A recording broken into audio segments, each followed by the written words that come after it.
La parole est maintenant monsieur Alain Touré pour le groupe 2 RDP pour une durée de 10 minutes.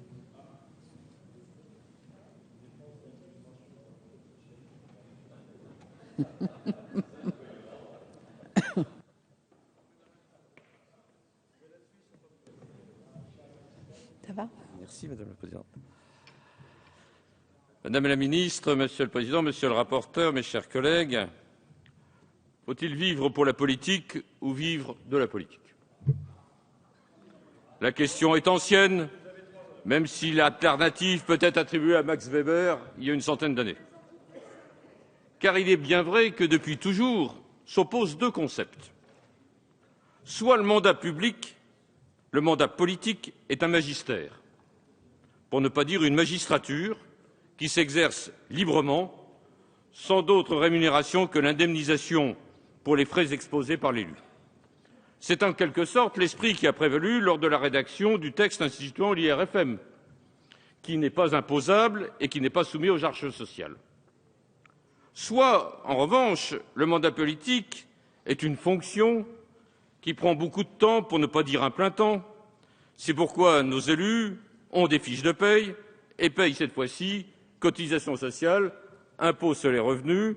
Lorsqu'ils divorcent, ils payent des pensions alimentaires et éventuellement des prestations compensatoires sur le montant des indemnités que, normalement, ne devraient pas être imposées à ce sujet. Nous n'avons jamais pu nous déterminer. C'est pourquoi le statut de l'élu a toujours été renvoyé aux calendes grecques. Et ce n'est pas aujourd'hui qu'il sera déposé devant cette Assemblée. C'est pourquoi, pour plaire aux élus en revanche, ces barons toujours craints de l'exécutif, on vote des textes pour faciliter l'exercice par les élus locaux de leur mandat. Il est vrai que l'exercice est difficile. La France compte 519 417 conseillers municipaux qui exercent leur mandat gratuitement, sur tout le territoire, jusqu'au fin fond des campagnes. Et en face d'eux, il y a ceux qui touchent. 800 parlementaires, 36 635 maires, 1 880 conseillers régionaux, 4 042 conseillers généraux, sans oublier quelques dizaines de milliers de maires adjoints, de vice-présidents de collectivités territoriales et de conseillers délégués qui n'ont de cesse que de réclamer également l'écho de ce qu'ils peuvent obtenir. Il est vrai que les temps ont changé et que nos élus travaillent souvent énormément, pour ne pas dire comme des chiens. Ils n'ont que peu de points communs avec les magistrats romains, édiles, questeurs, prêteurs, consuls, qui attendaient de devenir pro-prêteurs ou pro-consuls pour s'indemniser sur le territoire qui leur était confié. Ils les pillaient afin de pouvoir ainsi terminer leur carrière politique. Chacun a en tête Crassus, dans le Pont-Euxin, bien évidemment. Il faut désormais répondre à plusieurs défis. Premier défi, assurer l'égal accès aux fonctions électives locales qui ne peuvent être réservées aux fonctionnaires, aux retraités et aux professions libérales.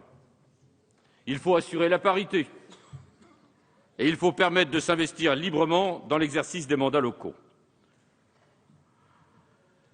Le texte qui nous est proposé est un catalogue sympathique qui renforcera bien évidemment un certain nombre de droits et garanties et qui fera l'unanimité sur tous ces bancs. Pendant le mandat, on aura ainsi des autorisations d'absence, des crédits d'heures, des compensations de perte de revenus, des remboursements de frais. On ne pourra pas être licencié ou rétrogradé dans le travail effectué à côté du mandat, en fonction du mandat. On aura un droit à la formation. À l'issue du mandat, un droit à un stage, bien évidemment, toujours des stages. À une formation, bien sûr. Et puis finalement, on pourra également percevoir le summum, une allocation différentielle. Percevoir une allocation différentielle, le vœu de tout élu battu. Tout cela est très bien, tout cela est très beau, mais il faut rappeler que le mandat d'élu n'est pas un métier et que 80% des élus ne touchent aucune indemnité. Il faut aussi rappeler que notre groupe RRDP s'est opposé au cumul des indemnités contre nos amis socialistes, qui, eux, sont favorables au cumul des indemnités, alors qu'il est favorable au cumul des mandats et à l'exercice d'une profession par l'élu. S'il doit y avoir plus tard un statut de l'élu, il faut rappeler avec force que l'élu ne dépend de personne, si ce n'est de sa conscience, et que le mandat impératif est nul, qu'il vienne d'un parti ou d'un autre groupement. Que l'élu ne saurait par ailleurs être tondu par son parti, comme jadis le Parti communiste, qui ponctionnait les indemnités de ses élus pour leur laisser, cher ami Dolé, heureusement que ça ne vous arrive pas, l'équivalent du salaire d'un ouvrier professionnel. Où est la liberté? L'élu ne peut être un salarié. Il doit conserver sa volonté de disponibilité. Il doit accepter de ne pas avoir des horaires prévus. Il doit revendiquer la générosité et aussi, par moments, le bénévolat. Prenons garde, mes chers collègues, à ne pas sombrer dans la volonté d'être des délégués syndicaux. Restons finalement fiers de la fonction que nous exerçons, qui nous doit permettre de vivre et non pas de nous enrichir. Est-il par ailleurs concevable de rester élu toute sa vie? La question mérite d'être posée, car, bien évidemment, c'est au moment où l'élu est battu que se pose le problème. J'ai connu ici un président de l'Assemblée nationale qui, du fait de la proportionnelle en 1986, avait dû abandonner son poste de député, puisqu'ils étaient deux dans le territoire de Belfort, et que M. Chevènement avait eu la primauté. Eh bien, mon ami Raymond Forny, qui s'est retrouvé sans rien, mais vraiment sans rien, car il est allé trouver ses amis avocats, dans le cabinet duquel il était, qui lui ont dit « Cher Raymond, on n'a plus besoin de toi ». Eh bien, il a vécu de rien. J'ai plaidé avec lui plusieurs dossiers à cette occasion. Je m'en souviens particulièrement.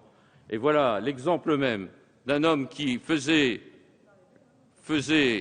Madame nous en parlera, Madame la Ministre, qui faisait véritablement l'admiration de tous, Raymond Forny, et qui, du fait qu'il n'y avait rien pour assurer une compensation, permettre éventuellement une intégration dans les cadres de la fonction publique, par exemple, eh bien, ça, c'était véritablement pour moi une grande interrogation lorsque Raymond Forny, qui par la suite est devenu notre président, m'a expliqué ce trou noir qui avait été le sien à ce moment-là.